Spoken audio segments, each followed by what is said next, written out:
श्री शिवाय नमस्तुभ्यम दोस्तों, हर हर महादेव। स्वागत है आपका हमारे YouTube चैनल शिव और शक्ति में। हे प्रिय भक्तों, माघ मास की पुण्य फल देने वाली महात्म्य कथा में आपका दिल से स्वागत है। आपका दिन शुभ और मंगलमय हो।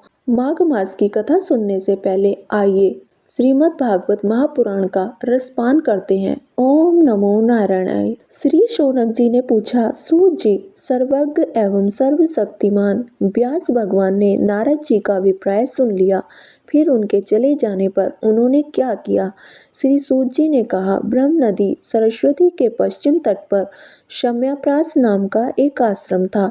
वहाँ ऋषियों के यज्ञ चलते ही रहते हैं। वहीं व्यास जी का अपना आश्रम है। उसके चारों ओर बेर का सुंदर वन है।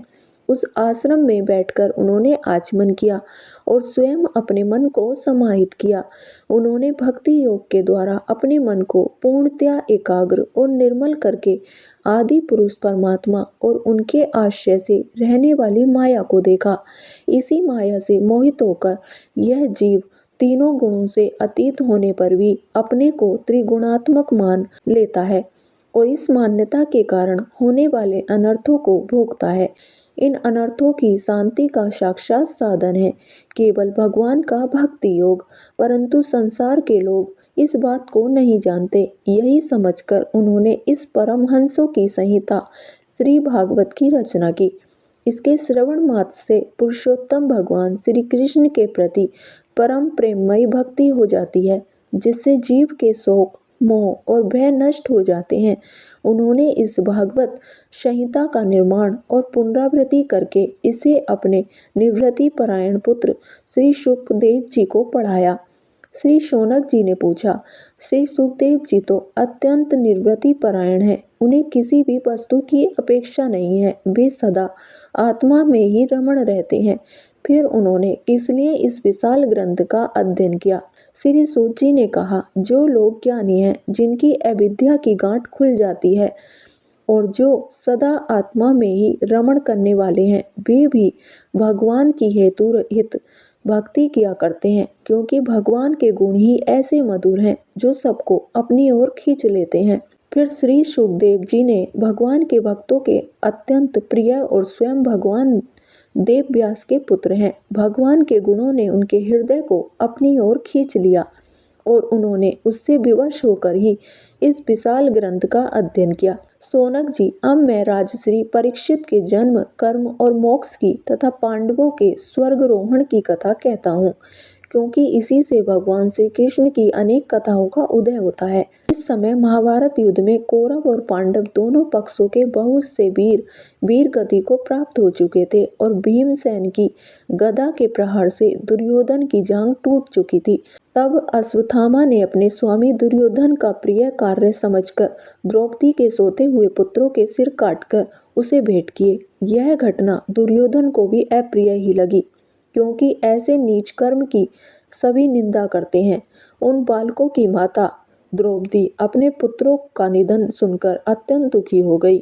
उसकी आंखों में आंसू छलछलाए, वह रोने लगी। अर्जुन ने उसे सांत्वना देते हुए कहा, कल्याणी, मैं तुम्हारे आंसू तब पोंछूंगा जब उस आतताई ब्राह्मणाधम का फिर गांडीव धनुष के बाणों से काटकर तुम्हें भेंट करूंगा और पुत्रों की अंत्येष्टि क्रिया के बाद तुम उस पर पैर रखकर स्नान करोगी। अर्जुन ने इन मीठी और विचित्र बातों से द्रौपदी को सांत्वना दी और अपने पुत्र भगवान श्री कृष्ण की सलाह से उन्हें सारथी बनाकर कवच धारण और अपने भयानक गांडीव धनुष को लेकर वे रथ पर सवार हुए तथा गुरुपुत्र अश्वत्थामा के पीछे दौड़ पड़े। बच्चों की हत्या से अश्वत्थामा का ही मन उद्विग्न हो गया था। जब उसने दूर से ही देखा कि अर्जुन मेरी ओर झपटे हुए आ रहे हैं, तब वह अपने प्राणों की रक्षा के लिए पृथ्वी पर जहां तक भाग सकता था रुद्र से भयभीत सूर्य की भांति भागता रहा। जब उसने देखा कि मेरे रथ के घोड़े थक गए हैं और मैं बिल्कुल अकेला हूँ, तब उसने अपने को बचाने का एकमात्र साधन ब्रह्मास्त्र ही समझा। यद्यपि उसे ब्रह्मास्त्र को लौटने की विधि मालूम नहीं थी, फिर भी प्राण संकट देखकर उसने आचमन किया और ध्यानस्थ होकर ब्रह्मास्त्र का संधान किया उस अस्त्र से सब दिशाओं में एक बड़ा प्रचंड तेज फैल गया। अर्जुन ने देखा कि अब तो मेरे प्राणों पर ही आ बनी है। तब उन्होंने श्री कृष्ण से प्रार्थना की। अर्जुन ने कहा, श्री कृष्ण, तुम सच्चिदानंद स्वरूप परमात्मा हो, तुम्हारी शक्ति अनंत है। तुम ही भक्तों को अभय देने वाले हो। जो संसार की धधकती हुई आग में जल रहे हैं, उन जीवों को उससे उबारने वाले एकमात्र तुम ही हो। तुम प्रकृति से परे रहने वाले आदि पुरुष साक्षात परमेश्वर हो। अपनी चित्त शक्ति से बहिरंग एवं त्रिगुणमयी माया को दूर भगाकर अपने अद्वितीय स्वरूप में स्थित हो। वहीं तुम अपने प्रभाव से माया मोहित जीवों के लिए धर्मेंद्र रूप कल्याण का विधान करते हो। तुम्हारा यह अवतार पृथ्वी का भार हरण करने के लिए और तुम्हारे अनन्य प्रेमी भक्तजनों के निरंतर स्मरण ध्यान करने के लिए है। स्वयं प्रकाश स्वरूप श्री कृष्ण, यह भयंकर तेज सब ओर से मेरी ओर आ रहा है। यह क्या है, कहाँ से, क्यों आ रहा है, इसका मुझे बिल्कुल पता नहीं है। भगवान ने कहा, अर्जुन, यह अश्वत्थामा का चलाया हुआ ब्रह्मास्त्र है। यह बात समझ लो कि प्राण संकट उपस्थित होने से उसने इसका प्रयोग तो कर दिया, परंतु वह इस अस्त्र को लौटाना नहीं जानता। किसी भी दूसरे अस्त्र से इसको दबा देने की शक्ति नहीं है। तुम शस्त्रास्त्र विद्या को भली भांति जानते हो।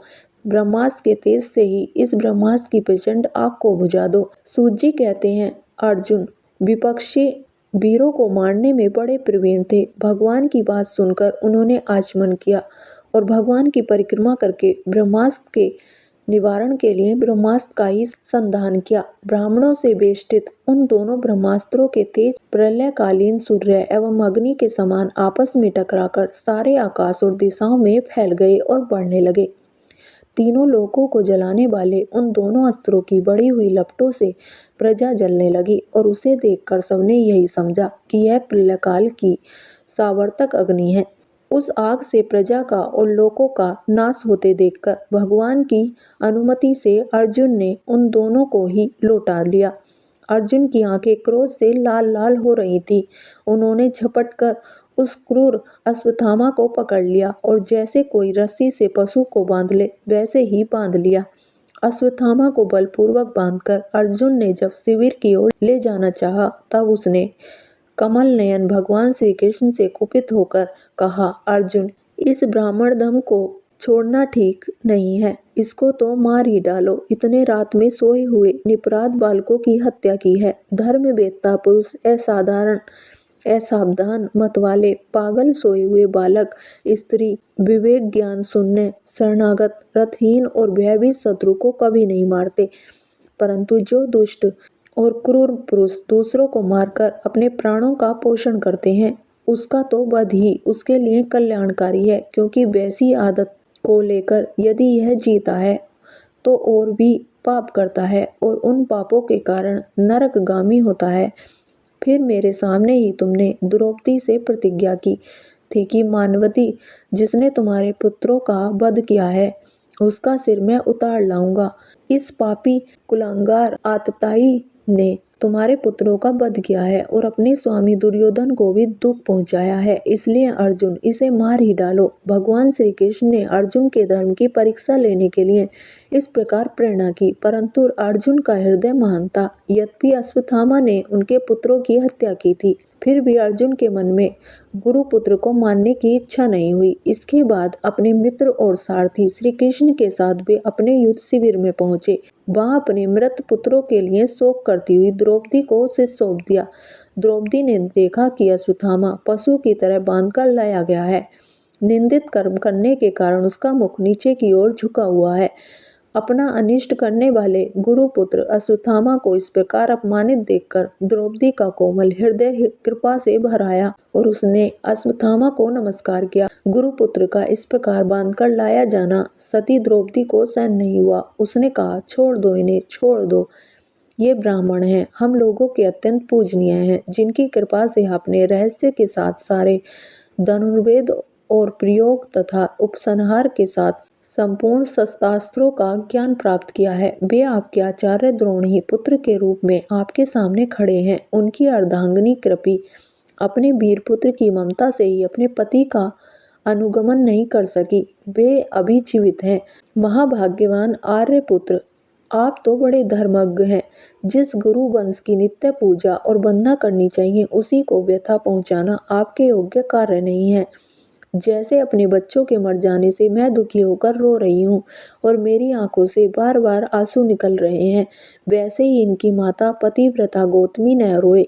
जो उछंगल राजा अपने कुकृत्यों से ब्राह्मण कुल को कुपित कर देते हैं, वह कुपित ब्राह्मण कुल उन राजाओं को सपरिवार शोकाग्नि में डालकर शीघ्र ही भस्म कर देता है। सूत जी ने कहा, सोनकादि ऋषियों, द्रौपदी की बात धर्म और न्याय के अनुकूल थी। उसमें कपट नहीं था, करुणा और समता थी।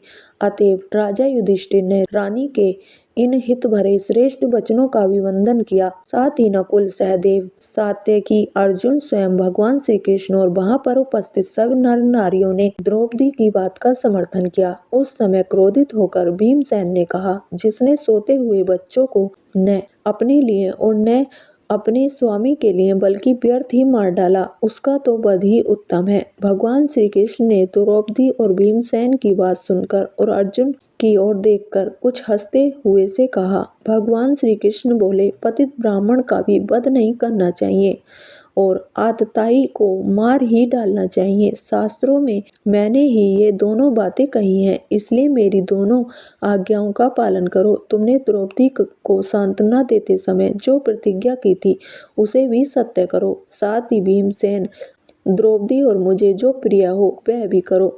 सूत जी कहते हैं, अर्जुन भगवान के हृदय की बात तुरंत ताड़ गए और उन्होंने अपनी तलवार से अश्वत्थामा के सिर की मणि उसके बालों के साथ उतार ली।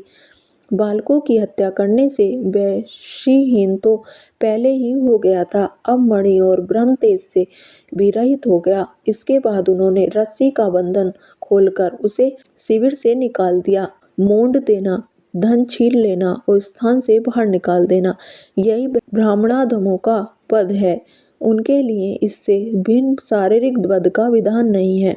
पुत्रों की मृत्यु से द्रौपदी और पांडव सभी शोकातुर हो रहे थे। अब उन्होंने अपने मरे हुए भाई बंधुओं की दहादी अंत्येष्टि क्रिया की। हे प्रिय भक्तों, इससे आगे की कथा आप कल की वीडियो में अवश्य सुनिए। तो चलिए अब सुनते हैं माघ मास की कथा।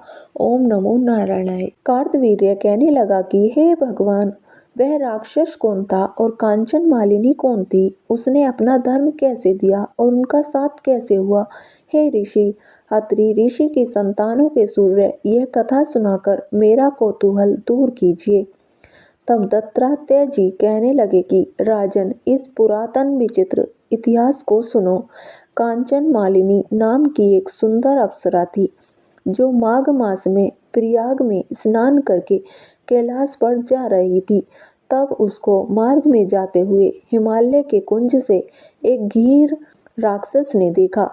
उस सोने जैसे तेज वाली, सुंदर कटी वाली, बड़े बड़े नेत्रों वाली, चंद्रमुखी, सुंदर केश और पीन पयोदर वाली सुंदर अप्सरा को देखकर उस राक्षस ने कहा कि हे सुंदरी कमल नयनी, तुम कौन हो और कहाँ से आ रही हो? तुम्हारे वस्त्र और बेणी भीगी हुई क्यों है? तुम आकाश मार्ग से कहाँ जाती हो और किस पुण्य के प्रताप से तुम्हारा शरीर ऐसा तेजस्वी और रूप ऐसा मनोहर है? तुम्हारे गीले वस्त्र से मेरे मस्तक पर गिरे हुए एक बूंद जल से मेरे क्रूर मन को एकदम शांति प्राप्त हो गई।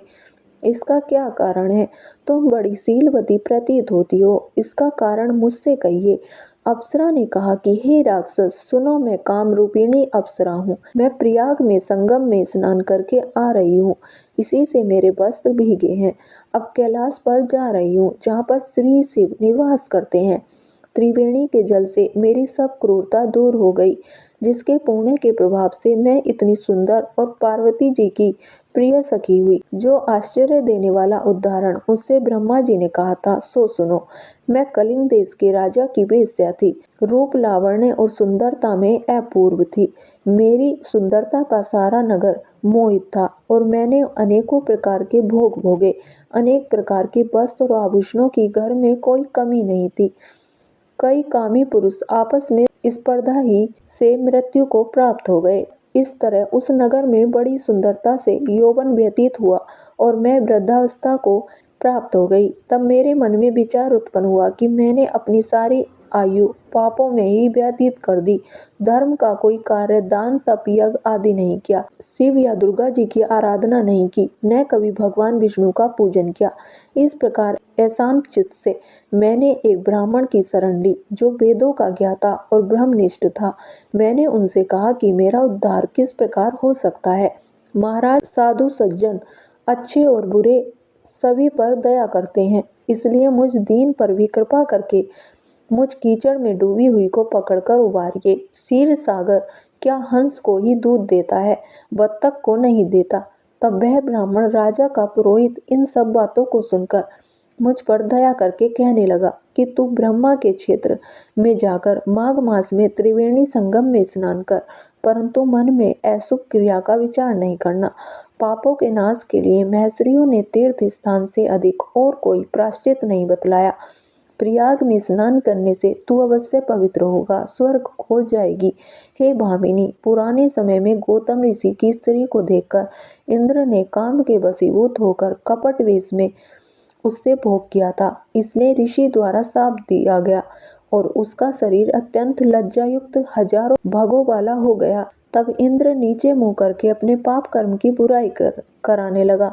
मेरू पर्वत के शिखर पर स्वच्छ जल वाले सरोवर पर एक स्वर्ण कमल से भरे हुए कोटर में घुस गया और अपने पाप को धिक्कारता हुआ कामदेव की बुराई करने लगा कि यह सब पापों का मूल है। उसके ही वशीभूत होकर मनुष्य नरक में जाते हैं और अपने धर्म, कीर्ति, यश और धैर्य का नाश करते हैं।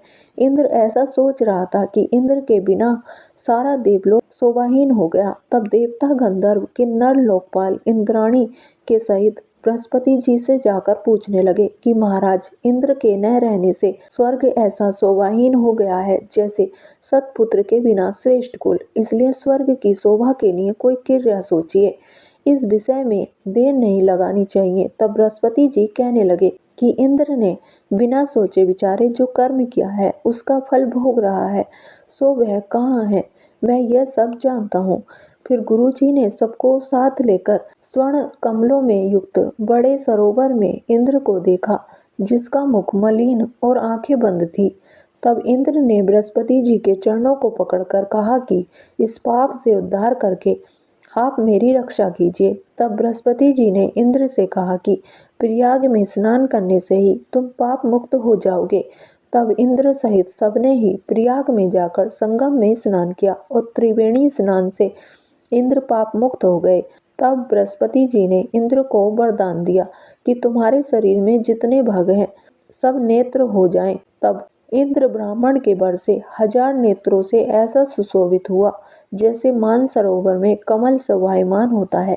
हे प्रिय भक्तों, इससे आगे का वृतांत आप कल की कथा अवश्य सुनिए। तो कैसी लगी आपको आज की कथा? अगर वीडियो पसंद आई हो तो वीडियो को लाइक करें, चैनल को सब्सक्राइब करें और कमेंट बॉक्स में हर हर महादेव अवश्य लिखें। धन्यवाद।